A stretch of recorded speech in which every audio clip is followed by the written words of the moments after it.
भवतु सहनौ भुनक्तु सह वीर्यं करवावहै तेजस्विनावधीतमस्तु मा विद्विषावहै। ओम शांति शांति शांति।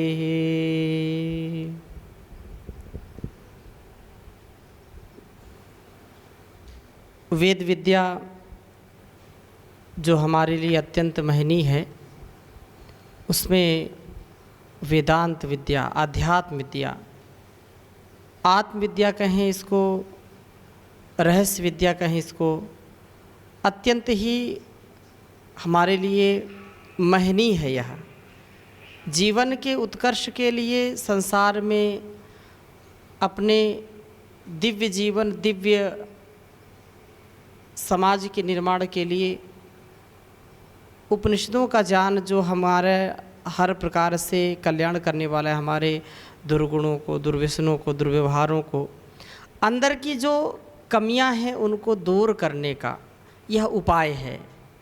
जैसे रोज़ हम ऊर्जा से परिपूर्ण होने के लिए शरीर को कुछ न कुछ देते रहते हैं, रोज़ देते हैं, जल के रूप में देते हैं, अन्न के रूप में देते हैं, कुछ न कुछ खाते हैं। शरीर का ह्रास ना हो, शरीर हमारा कमज़ोर ना हो, हमारे अंदर ताकत बनी रहे, इसके लिए हम भोजन ग्रहण करते हैं। ऐसे ही आत्मज्ञान के लिए, आत्मोन्नति के लिए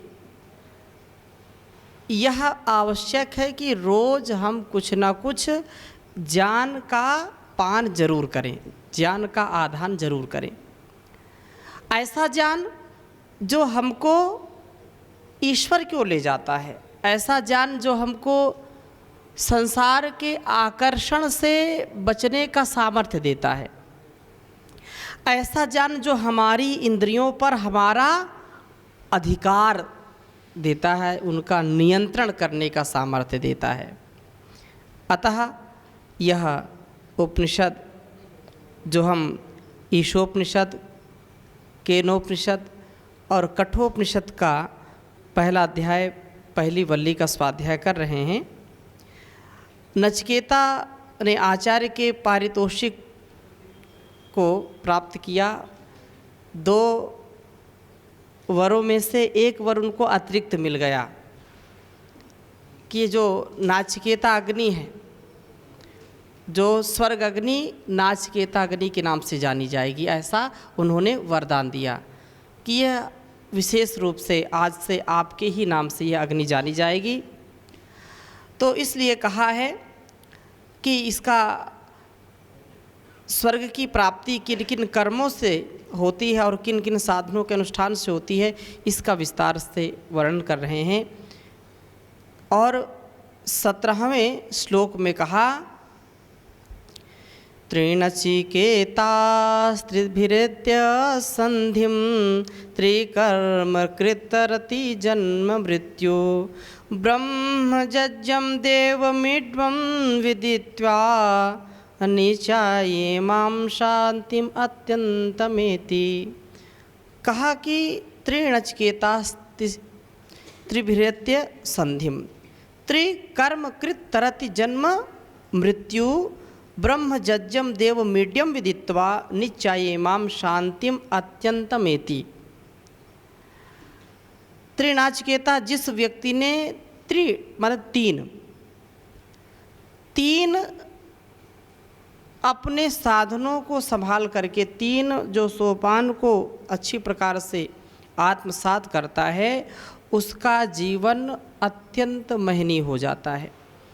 3 सोपान क्या हैं? ये 3 सोपान मुख्य रूप से जो ब्रह्मचर्य आश्रम है, जो गृहस्थाश्रम है और वानप्रस्थाश्रम है, इन 3 आश्रमों का जो समुचित उपयोग करता है, समुचित इसका पालन करता है, वह इन आश्रमों में विधिपूर्वक अग्निहोत्र निरंतर प्रातः और सायं जिसने किया हो।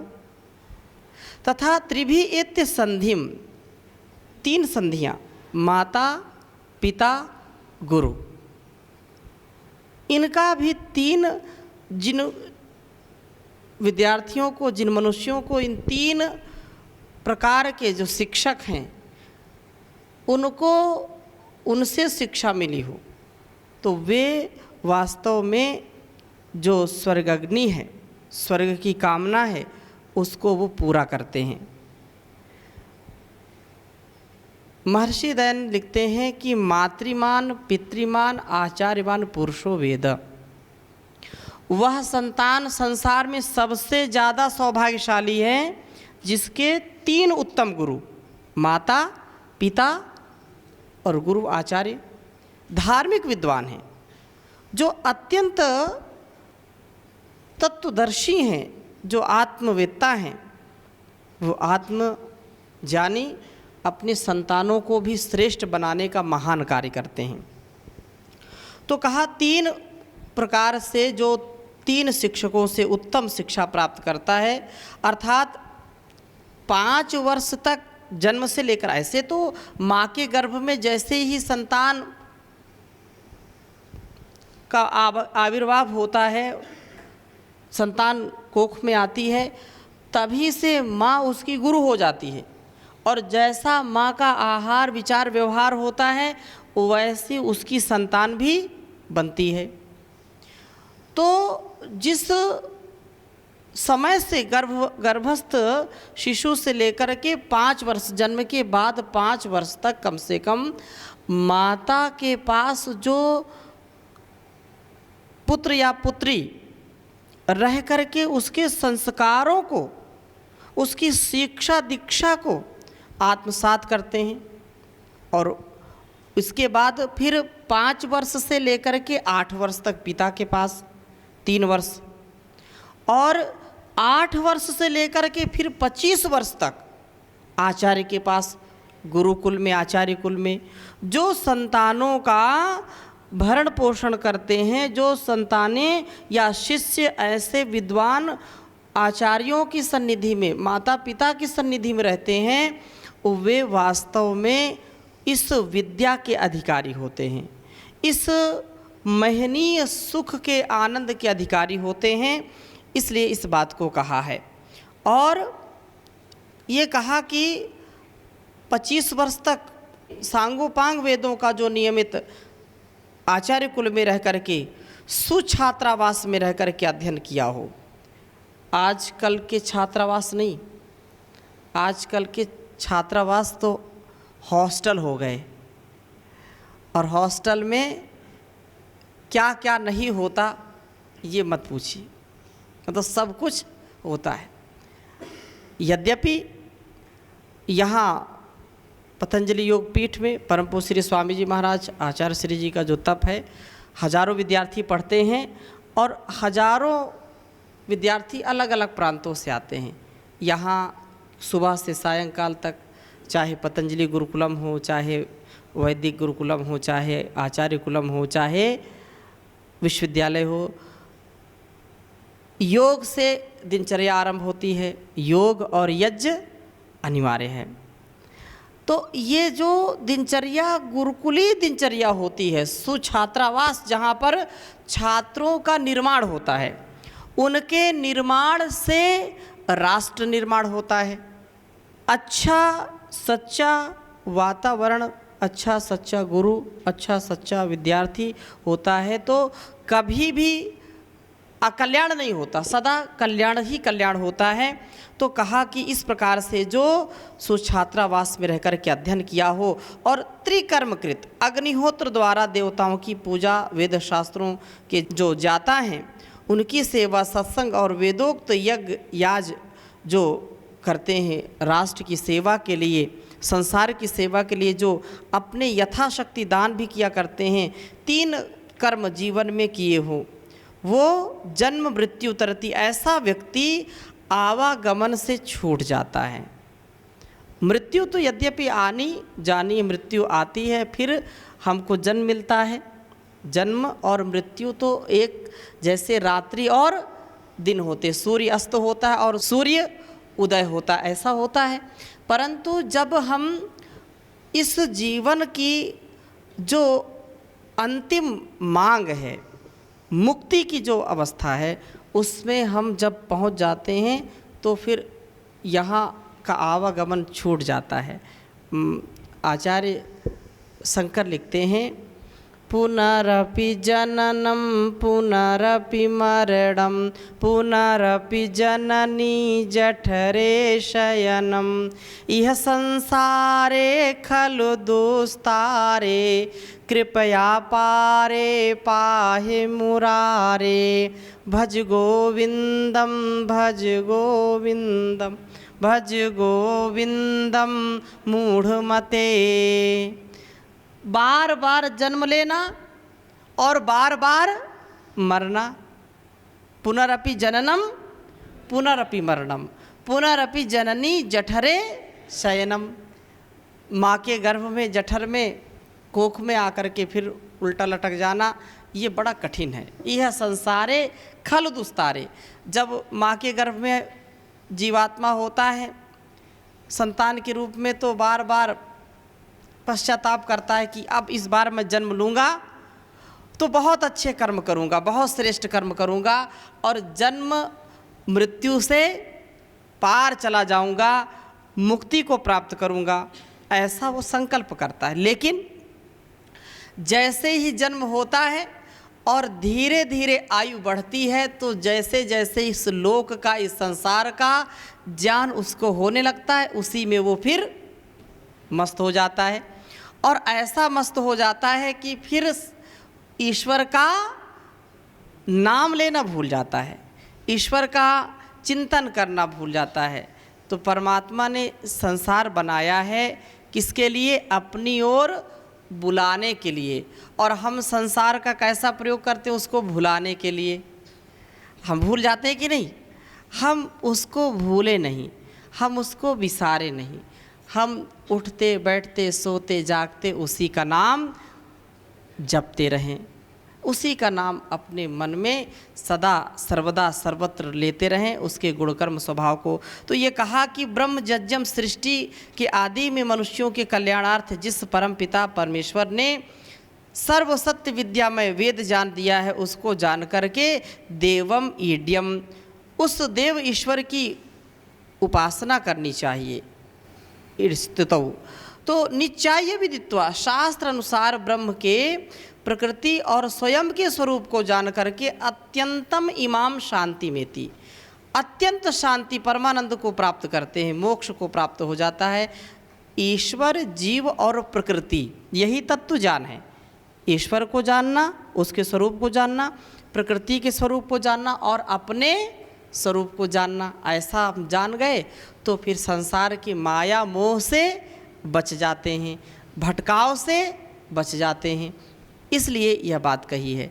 और अगली बात इसी विषय को और दृढ़ता से कहने के लिए कहा है, तृणाचिकेतस्त्रमेतद्विदित्वा या एवं विद्वान् चिनुते नाचिकेतं सा मृत्युपाशान् पुरतः प्रणोद्य शोकातिगो मोदते स्वर्गलोके।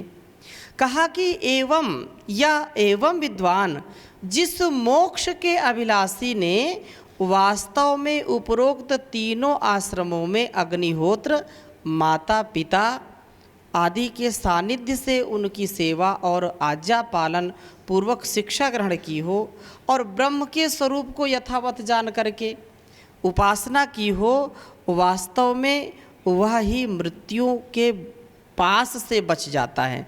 मृत्यु हमको पास में बांध लेती है, जकड़ लेती है, मृत्यु का भय होता है हमको। लेकिन जो समझता है कि वास्तव में यह जीवन और जगत, यह जीवन और जगत शाश्वत नहीं है, आज इस जीवन में कल फिर दूसरा जीवन, अगले जन्म में दूसरा जीवन मिलेगा, और जो हमको सामने दिखाई पड़ रहा है यह भी शाश्वत नहीं है। ऐसी दृष्टि जिनकी होती वो मृत्यु से कभी घबराते नहीं, क्योंकि मृत्यु परमात्मा के घर का आमंत्रण है। मृत्यु क्या है? परमात्मा के घर का आमंत्रण है और जीवन उसके द्वारा दिया गया उपहार है।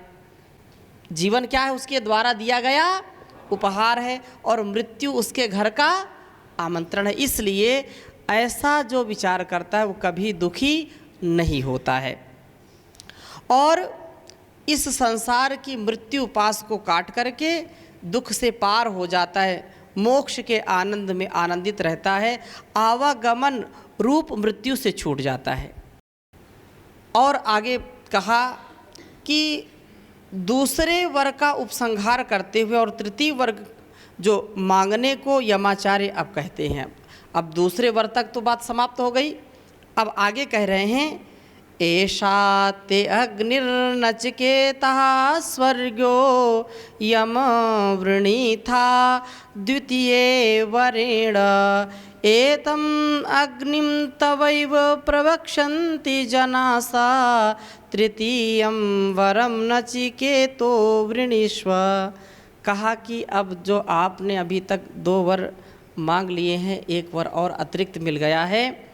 हे नचिकेता, दूसरे वर्ग के में जो स्वर्ग अग्नि को पूछा था वह मैंने तेरे लिए विस्तार से कह दी है और आज से स्वर्ग अग्नि को तेरे नाम से ही लोग कहेंगे। अब तीसरा वर मांगो, तीसरा वर जो भी आपकी इच्छा है तीसरा वर मांगिए। यमाचार्य के कहने के पश्चात नचिकेता वर मांगते हैं और यह उपनिषद, क्योंकि यहाँ से बहुत महत्वशाली है यह उपनिषद, अत्यंत यमाचार्य के पुरुषार्थ, उसके ब्रह्म ज्ञान और उसके उस समय क्योंकि जो भी कथानक यहाँ पर है उस समय श्रेष्ठ आचार्य के रूप में जिनको जाना जाता था वह आचार्य से इसके विषय में पूछता है। तो उसके लिए, क्योंकि यह मृत्यु के पश्चात क्या होता है, मृत्यु में जो लोग शंका करते हैं आत्मा का क्या होता है, आगे प्रश्न करेंगे, बहुत महत्वशाली गुण रहस्य का प्रश्न पूछता है और जिसको बताने के लिए यमाचार्य जल्दी से राजी नहीं होते, बड़ा आनाकानी करते हैं, टाल मटोल करते हैं कि ये प्रश्न मत पूछो, ये वर मत मांगो, दूसरा कोई वर मांगो। क्यों? क्योंकि बड़ा ही रहस्यवान है। लोभ देते हैं, उसकी परीक्षा लेते हैं कि यह वर का अधिकारी नहीं, और ऐसे ऐसे बहुत प्रकार से उसको इधर उधर बहलाने फुसलाने का कार्य करते हैं। लेकिन वह भी अटल है, अडिग है और उसको वह वर चाहिए ही चाहिए, उसके विषय में चाहिए। तो इसके विषय में ब्रह्मचर्य और ब्रह्म का ज्ञान, आत्मा और परमात्मा का ज्ञान कैसे हो उसके विषय में आगे विस्तार से कहा है। तो विस्तार पूर्वक इसको समझने का प्रयास करेंगे। ये यम प्रेते विचिकित्सा मनुष्य के नायमस्तित्ये के एतद्विद्यामनुशिष्टस्तित्वायहं वराणामेव वरस तृतीयः।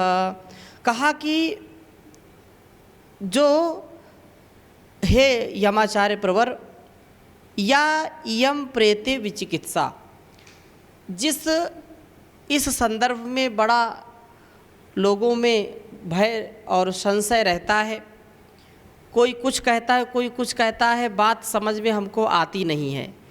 जो मरने के विषय में अलग अलग संशय लोग करते हैं। एक कुछ विद्वान कहते हैं कि आत्मा शरीर से पृथक सत्ता वाला है, और कुछ लोग कहते हैं कि शरीर से निकलने के पश्चात शरीर बेकार हो जाता, अर्थात शरीर के नाश के साथ नहीं जलता नहीं सड़ता। और कुछ जो अलग विद्वान होते हैं कि आत्मा है ही नहीं, आत्मा नाम का तत्व शरीर से भिन्न नहीं है, जो कुछ है यही है, शरीर ही एक प्रकार से आत्मा है। और पंचभूतों के मेल जब होते हैं, छित जल पावक गगन समीरा, पंच तत्व से बना शरीरा। तो ये जो 5 तत्व हैं जैसे ही मिल जाते हैं इसमें अपने आप चेतनता आ जाती है। कुछ लोग ऐसा मानते हैं, आत्मा को शरीर को भिन्न भिन्न नहीं मानते। कुछ मानते हैं कि नहीं, शरीर अलग है, आत्मा अलग है। शरीर तो रहता है लेकिन आत्मा यदि शरीर में ना हो तो शरीर चल नहीं सकता है। प्रश्न समझ में आ रहा है सबको? 2 प्रकार से लोगों में बातें चलती हैं। ऐसा नचिकेता पूछ रहे हैं कि इसमें संशय उत्पन्न होता है कि आत्मा है भी या नहीं है, किसी ने देखा तो है नहीं। तो कुछ लोग बोलते हैं कुछ नहीं, 5 तत्व से ये शरीर बनता है और इसी जब मेल हो जाता है तो इसी से चलने लगता है, आत्मा नाम की कोई चीज़ अलग से नहीं है। कुछ लोग कहते हैं नहीं, ये 5 तत्व तो रहता है, शरीर भी रहता है, लेकिन जब तक आत्मा नहीं रहती तब तक ये कार्य नहीं कर सकता है। आंखें देख नहीं सकती, कान सुन नहीं सकते। तो इसमें बड़ी विचिकित्सा है, इसको समझ में जो है लाना बड़ा कठिन है। अयम नास्ति, आत्मा नाम का कोई तत्व शरीर से भिन्न नहीं है। 5 तत्वों के कारण चेतनता जाग जाती है। एतत् विद्याम अनुशिष्टा त्वया अहम, मैं आपसे यही जानना चाहता हूँ कि मुझे इसका उपदेश सुविस्तार से समझाइए, इसका रहस्य समझाइए। यही मेरा तीसरा वर है, यह तीसरा वरदान मुझको आप दीजिए कि कैसे यह कार्य करता। वास्तव में आत्मा और शरीर के विषय में जो संशय उत्पन्न होता है इसको कैसे दूर करें। तो ध्यान देने योग्य बात इसमें 3 है। प्रथम, आत्मा शरीर से भिन्न है या नहीं, एक बात तो ये हो गई। दूसरी बात, शरीर के साथ ही क्या आत्मा का नाश हो जाता है, क्या 5 भूतों में चेतनता है या नहीं। तीसरी बात यह है कि 5 भूतों का संयोजक अपने आप ही यह संयोजन होता है या कोई संयोजक इसका है, किसी अन्य शक्ति के द्वारा इसको चलाया जाता है, या अपने आप 5 भूत मिलकर के काम कर जाते हैं। इसका कोई बनाने वाला है या स्वयं ही बन जाता है। ये 3 प्रकार से यहाँ पर हमको संशय जो उत्पन्न होते हैं इनको समझने का यहाँ पर प्रयास हमको करना है। तो नचिकेता के इस वर के संबंध में यमाचार्य ने और परीक्षा लेनी चाहिए, क्योंकि बड़ा गूढ़ रहस्य वाला प्रश्न है, इसको ऐसे कैसे बता देंगे। तो आचार्य ने यहाँ पर उसकी पात्रता को समझने के लिए और उसको हिला डुला रहे हैं कि इसका मन कैसा, डामाडोल तो स्थिति नहीं है।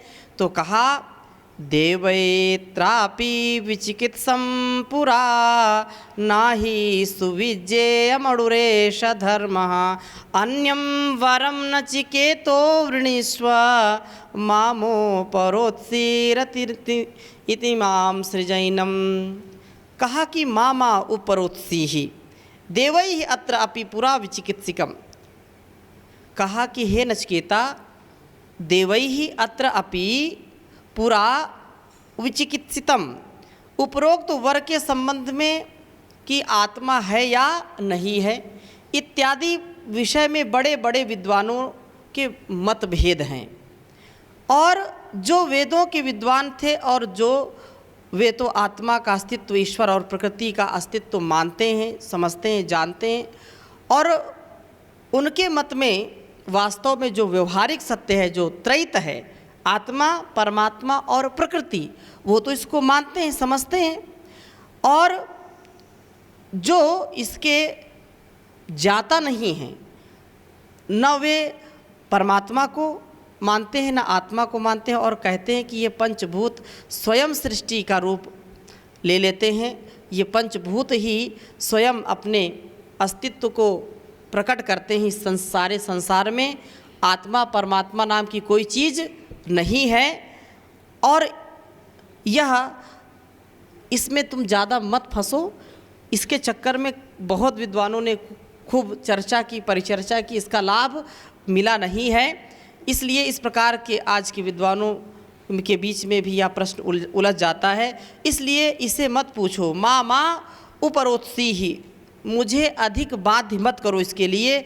एनम सृज, अरे इसको छोड़ो, दूसरा कोई प्रश्न दूसरा कोई वर हमसे मांगो जिसकी हम चर्चा करेंगे, जो सार्थक होगी, इसमें आप परेशान मत होइए। ऐसा उनको एक बार पुनः यमाचार्य ने मना किया और समझाने का प्रयास किया कि आत्मा के विषय में मत पूछो। ये आत्मा जिसको हम स्वयं अनुभव करें, योगश्चित्तवृत्ति निरोधः तदा दृष्टुः स्वरूपवस्थानम, तो हम इसको समझने का प्रयास करेंगे।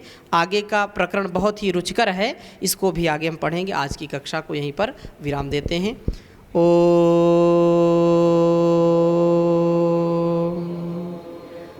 शांति शांति शांति। ओम श्री परमात्मने नमः। ओम श्री गुरुभ्यो नमः। ओम सर्वेभ्यो नमः।